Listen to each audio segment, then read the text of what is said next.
Começa a falar.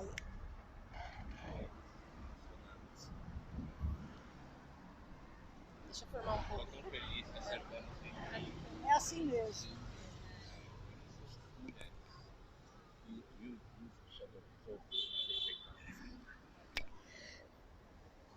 – 14 de março de 2018. A gente está aqui na frente do Escadão Marielle, aqui em Pinheiros, em São Paulo. 14 de março de então foi composto por diversos artistas, coletivos e lutadoras e lutadores da causa de Marielle Franco e de Anderson Gomes. A gente, dos Jornalistas Livres, estou aqui com a minha companheira Laura Capriglione, a gente tem a honra de voltar nesse 14 de março de 2020 aqui em São Paulo para então participar, né, dessa inauguração, dessa recomposição, dessa reinstalação, dessa revitalização do Escadão Marielle aqui na capital. Responsabilidade, né, Laura? Acho que a gente tem um processo de também ter transformado o legado de Marielle, que ficou enlutado durante um bom tempo, desde aquele 14 de março, onde estávamos juntos cobrindo o Fórum Social Mundial, né, e outras pautas, em luta, né, nesse 2020, e de 2 anos para cá a pauta central de todos os dias é Marielle Franco, né? Bom, Kátia, eu acho impressionante como a Marielle é uma potência inacreditável, demonstrando a potência da mulher negra nesse momento, nessa fase do Brasil. A verdade é a seguinte, hoje a gente está triste porque faz 2 anos que a gente perdeu a Marielle, mas nesses 2 anos não teve um único dia em que o nome da Marielle Franco não fosse lembrado, em que o Bolsonaro não tivesse perdido o sono por causa da Marielle Franco. A Marielle Franco virou um símbolo da luta contra o fascismo, da luta contra esses caras que querem entristecer o Brasil inteiro. Então, e é muito louco, são coincidências sinistras que nós estamos vivendo no Brasil. Porque no dia dos 2 anos da morte da Marielle Franco, a gente fica sabendo que um colaborador íntimo, e o nome é esse, íntimo do Bolsonaro, um cara que certamente sabe quem mandou matar a Marielle, esse cara amanhece, o Brasil amanhece no dia em que a gente, enlutado, lamenta a morte da Marielle por 2 anos, esse cara aparece morto também. Então, é incrível como as coincidências estão se dando, né? Quer dizer, e a gente sabe que não há coincidência, né? Quer dizer, não há acaso nisso tudo. E o que a gente está vivendo no Brasil desde o golpe é isso, né? Uma série de coincidências que todas elas estão levando a esse estado de barbárie em que o Brasil está imerso hoje, desde que a direita fascista tirou a presidenta Dilma Rousseff. Agora, o que eu acho incrível é que é a Marielle sempre que aparece no centro de tudo. Quer dizer, quando encontram as armas no condomínio do Bolsonaro, no condomínio onde... Quem é que está lá? É um cara que mandou matar, que matou a Marielle. Ou seja, a Marielle está no centro de tudo o que está acontecendo, de todos os questionamentos mais radicais. Ela não está entre nós, mas a memória dela não cessa de assustar.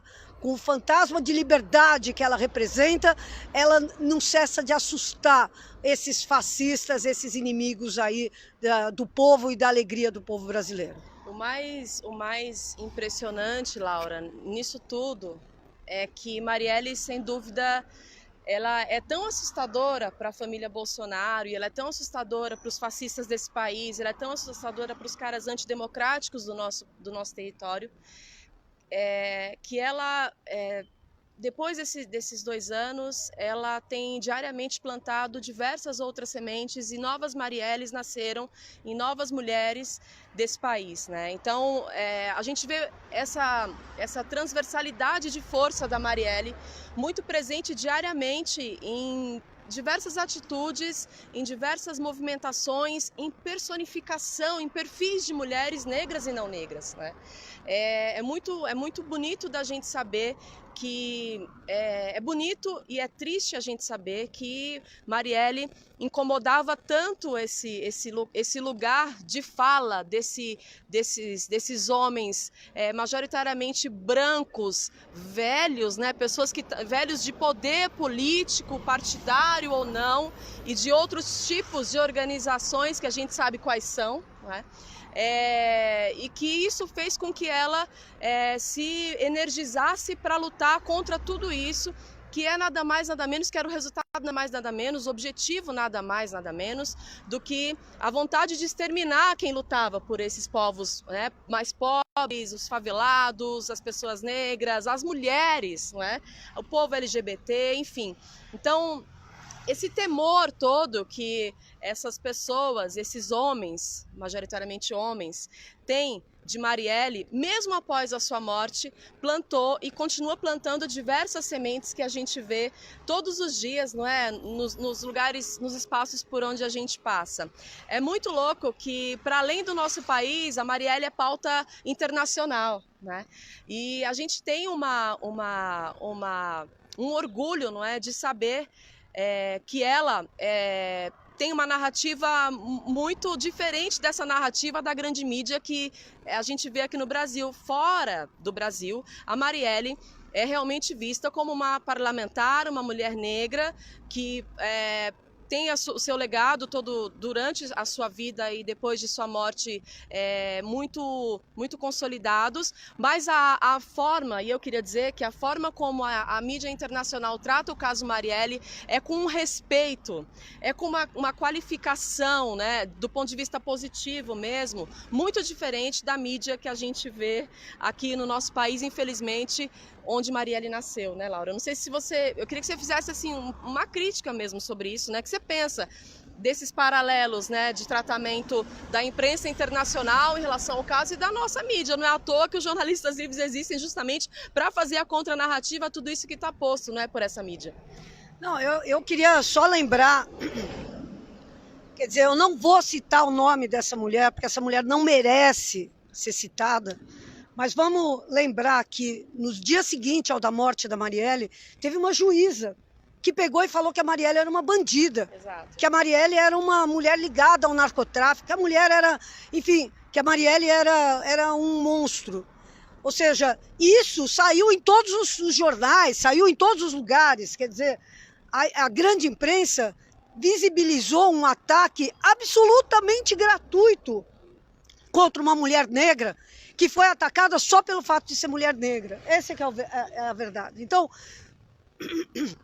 eu acho que a Marielle é uma lição para nós, mas não é só uma lição. Eu acho que a grande imprensa ela tem muito que aprender com a história da narrativa da Marielle e tal. Agora, eu não acho só que é a grande imprensa, e eu também não acho que é só a direita, porque a direita não vai aprender.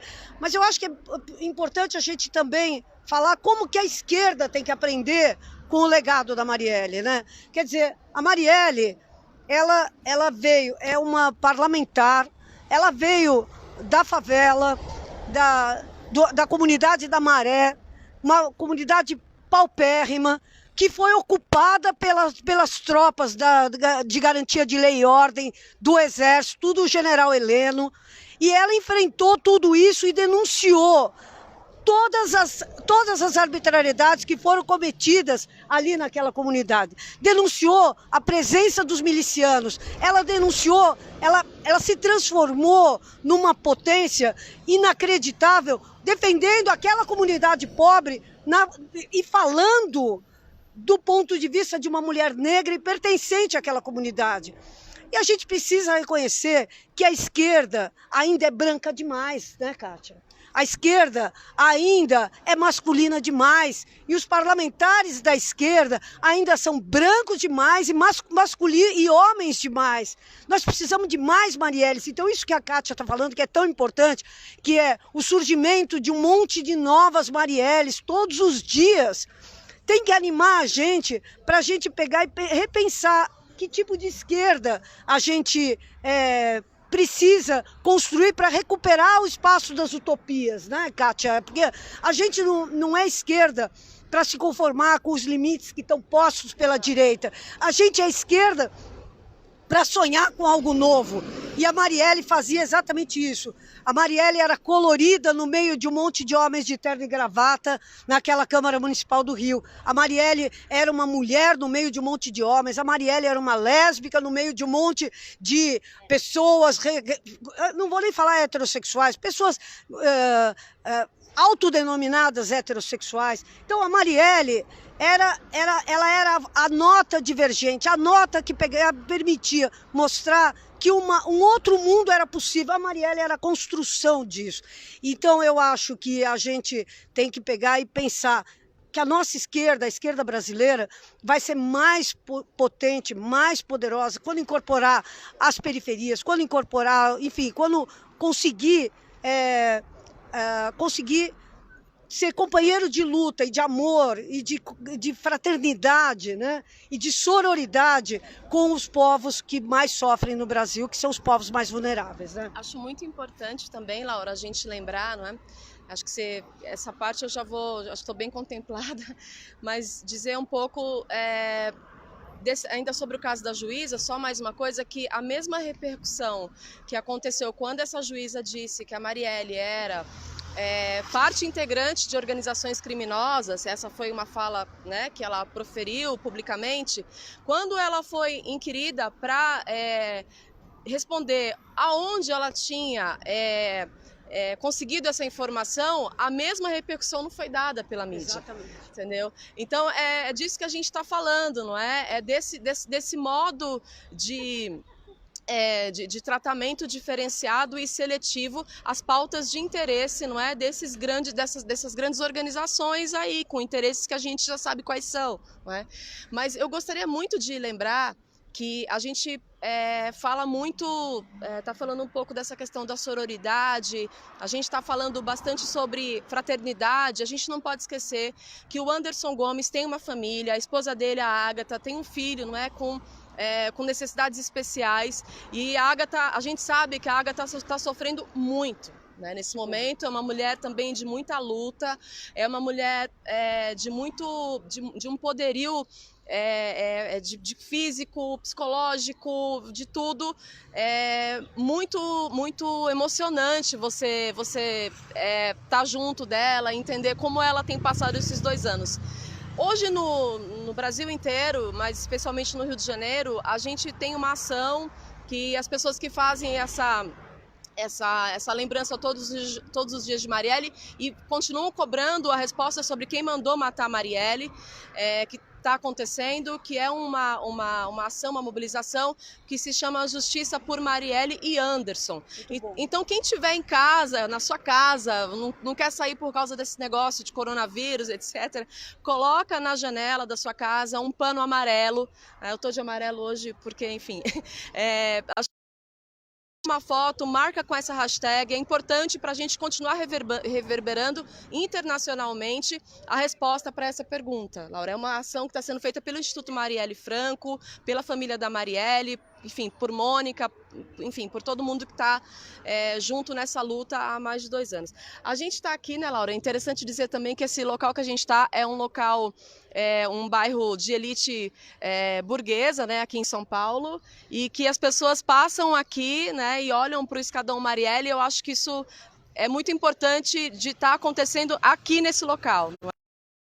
Majoritariamente branco também, de pessoas ricas, de pessoas que talvez não tenham entendido a importância, né, da pauta Marielle Franco, e disso que a Laura falou, da gente ampliar a nossa discussão. A esquerda, por exemplo, que talvez tivesse que ser realmente a mais preocupada, não é, com essa situação de realmente não só nomenclaturar, quando a gente fala daquelas frentes, frente esquerda, de ampla esquerda, não sei o quê, não sei o quê, não sei o quê. Não é só isso, a gente tem realmente que fazer com que isso seja real, que isso seja não só uma nomenclatura, que isso seja uma prática realmente constituída dessas lutas todas que a gente tem feito, especialmente depois de 2013, né, quando a gente começa a fazer o debate sobre a fomentação desses novos golpes que a gente levou nesses últimos anos.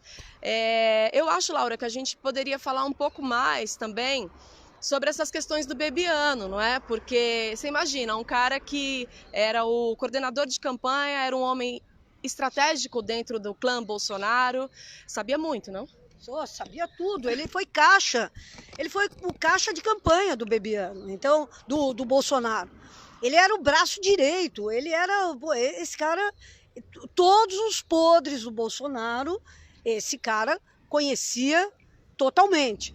E é muito interessante porque, gente, parece que nós estamos vivendo, assim, a gente entra no túnel do tempo toda hora com o Bolsonaro, né? Quer dizer, é muito legal a gente pensar que a Marielle, um dos grandes momentos de confronto dela com o Bolsonaro foi a hora que veio um cara que ela estava discursando na Câmara Municipal do Rio de Janeiro e um cara gritou "Ustra vive". E a Marielle pegou e falou: "Eu não serei interrompida". É aquela frase que está ali em cima. Não serei interrompida. Eu sou uma parlamentar eleita. E o cara não era nada, o cara era um cretino. E ela pegou e se impôs ali diante daquela fascistada que estava querendo interromper a única mulher negra que estava ali naquele parlamento. Então, a Marielle é um negócio que vai além da própria pessoa. Ela é tão grande, ela é tão... E ela se espalha, assim, por tudo que a gente tem na conta de heroísmo, na conta de... E é isso que eles querem calar. Quer dizer, é isso que eles querem silenciar. E eu tenho certeza absoluta. Eu estou falando Laura, porque eu tenho convicção. Eu não tenho provas, mas eu tenho convicção que essa morte não é natural. Essa morte não foi por acaso. Eu tenho convicção. Eu tenho convicção de que esse Bebiano morreu para não falar. Morreu para não entregar os podres do Bolsonaro. Morreu. E aí, morreu de infarte. A ditadura militar, o Ustra. Vamos lembrar. A ditadura militar é incrível. Teve um ano, na década de 70, de 75, 76, que morreu todos os adversários da ditadura militar em condições de questionar, e com condições de massa, de questionar a ditadura. Em um ano, morreu o Juscelino, morreu o Jango, morreu o Adhemar, morreu todo mundo. Então, e curiosamente, os métodos da ditadura eram dois. Era forjar acidente de carro, então a pessoa de repente morria assim. E dois, foi assim que o Juscelino morreu. E dois, a pessoa tinha um ataque cardíaco de repente, o Jango. A pessoa estava lá bem da vida e tal, de repente tinha um ataque cardíaco.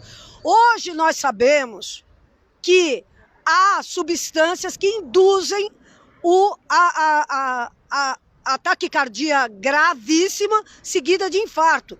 Esse cara morreu de infarto. Isso prova alguma coisa de que o Bolsonaro, de que os amigos do Bolsonaro não tem nada a ver com isso? Não prova nada, não prova nada. Então, eu acho, e eu desafio, acho que nós temos que formar uma comissão independente para investigar a morte do Bebiano. Não dá para a gente pegar e falar o seguinte, delegar para a polícia. A gente sabe que a polícia é um órgão do aparato repressivo. Foi assim, e o IML também. O IML de São Paulo, a gente que morreu sob tortura, tinha morrido em troca de tiros. Os IMLs são órgãos de apoio da farsa que os ditadores querem montar para ocultar os seus próprios crimes. Os IMLs são isso. Então, eu não tenho provas, mas eu tenho convicção. O Bebiano falou, eu tenho cartas que provam que coisas gravíssimas aconteceram no Brasil. E vou deixar com as pessoas de minha confiança. Onde estão essas cartas? Nós temos que achá-las. Então, jornalistas livres estão nesse momento à disposição para, sem revelar as suas fontes, receber essas cartas, receber esses documentos. Se você que está nos ouvindo tem essas cartas, tem conhecimento de quem tem essas cartas, tem qualquer informação, entre em contato. Temos todo o interesse do mundo em publicá-las.